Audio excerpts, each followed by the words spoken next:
د دې مالونو عمر به څومره نو اوخ کی شرط دا دی چې دا د 15 کالو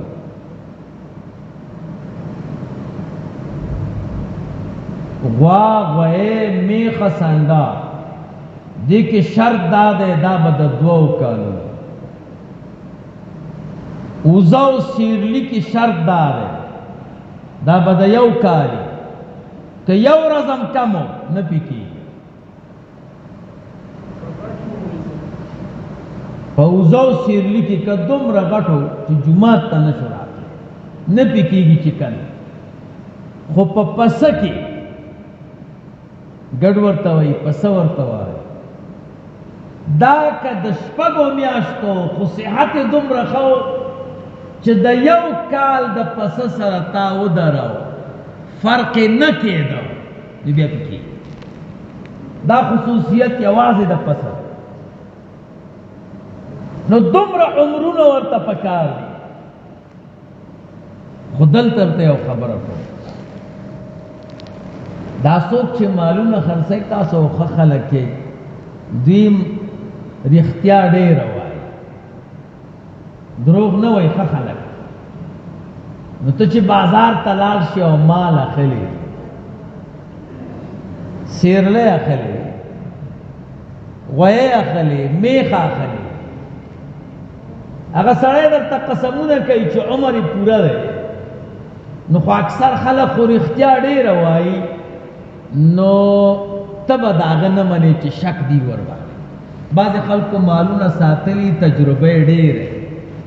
چې مال ته وګوري معلومه یې چې دا د کال دی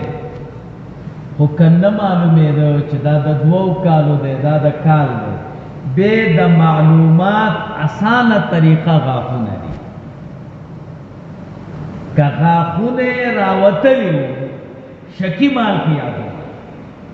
نو بیا د کال پوره دی قربانۍ والا دی یا د 2 کالو پوره دی خو که غاښونه یې نه وو راوتلي او ستا ور باندې شکو چې دا به د کال نه وي پوره بې ماخه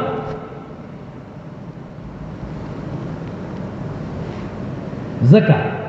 چې عام عادت د مالونو دا دی چې د 2 کالو نشي د هغه غاښ نه کېږي عام عادت یې دا دی خو کله کله د ډېرو کلونو وي غاښونه یو ځل وغورځېږي خو بیا پیدا کېږي داسې کېږي خو داسې نه کېږي چې 2 کاله د غویي نه دي برابر او غاښونه یې شوي دي عام عادت دا غاښونه وروستو کېدی شي خو مخکې کېدی نه شي نو اسانه طریقه یې دا ده چې کله ته منډۍ ته لاړې او مال اخلي او په مال هغه سړی درته وایي عمر یې پوره دی خو ستا د تجربې موافق زړه کې د شک دی یا هغه سړی ډېره رښتیا نه وایي نو د عمر د یقین دپاره به یې غاښ ووایي که تا ته ووایي چې نه والله بالله ثم تالله حاجي صاحب دا ما په کور کې ساتلی دی او پوره کال برابر دی اوس غاښونه پیدا کېدل خو زما کار نه دی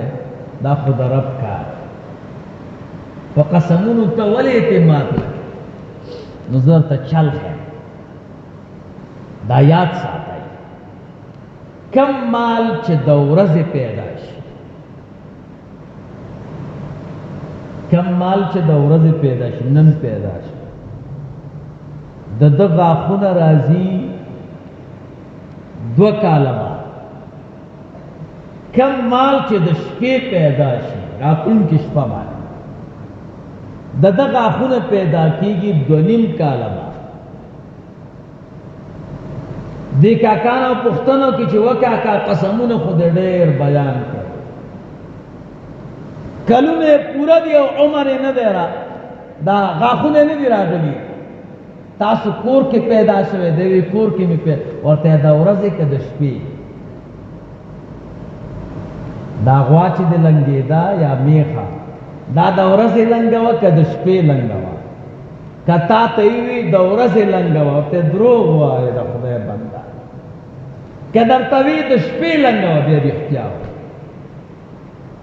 پسې نه تاسو چل زده کړئ مالونه خرڅوي او خلکو ته داسې عامه تجربه ده دروغ نه وایي